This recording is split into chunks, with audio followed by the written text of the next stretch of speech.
Jotuo thieth kokalo kuom tend riwruok margi e Kenya mangima ywago nok mar Nases e kuonde thieth ma pacho kae kaachiel kod lwasi marach mar tich.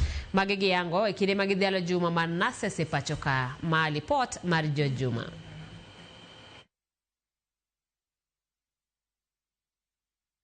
E kinde nyasi mar ringo jumachiel mar Nases e kaunti ma Migori, nyasi manochope kod Nases mawuok e kauntis duto e piny Kenya mangima, kaachiel kod mokom jotelo e kaunti ma Migori kod oko mare, ka otele kod gavana ma Migori Ochiliako. Nases wach ni pod giyudo pek mar tich nikech nok mar Nases ma osendiki kod piny owacho. Nyaro spendewa moko wan mag Nasa achiel kende, ta ideally onego bed ni gitiyo kod Nasa adek, koro pod wan gi a bit of challenge. Mae biro kino piny owacho ma kauntis to wacho ne gisetemo bero lwasi mar tich ne Nases. Or recruit from time to time. You cannot recruit mang'eny this year. Luore gi budget no bo miwa. To igani chiwa team recruitment. The carer cannot even today afford the care he or she is giving out. We need the same services we are offering to you, but ok wanyal yudo gi. Nyalo wacho ni nyaka county government donji gisetemo reduce some of the challenges mana wan godo mbele kanyo.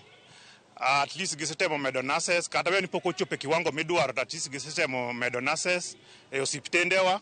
Collins Otina Juang Menkir, marwuok mar Nases, maong'ere kaka President of Nasa Association of Kenya, wacho ni ute thieth mag piny owacho pod nitie kod nok maduong' mar Nases, gino mamiyo Nases mosendiki koro bedo kod pek e chiwo thieth e yono mowinjore. Most of the country referral hospitals are working at halfway the staffs.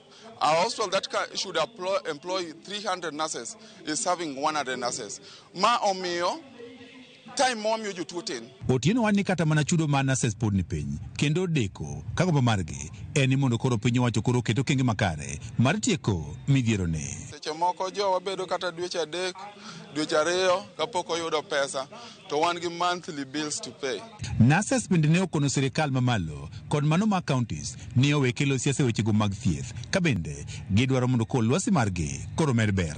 There are a lot of interference, both political interference with the political class, and also nitiere a lot of insecurity.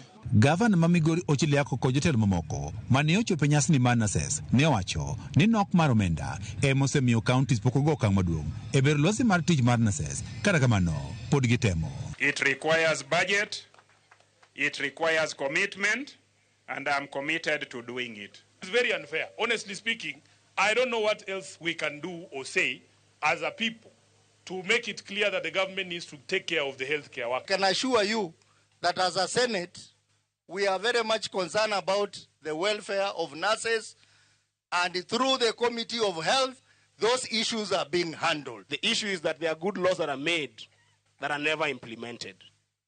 And even the scheme of service has not been implemented.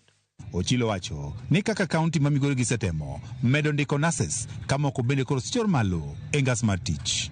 In our last employment, we employed 80 people in the health sector, and 37 of them were nurses. The supplementary budget, we have some money.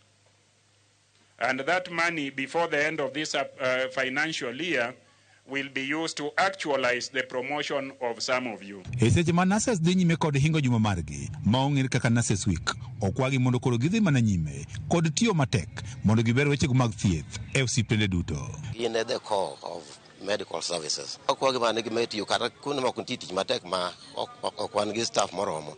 To watem kaka wanyalo. George Juma, Ramogi TV, Migori.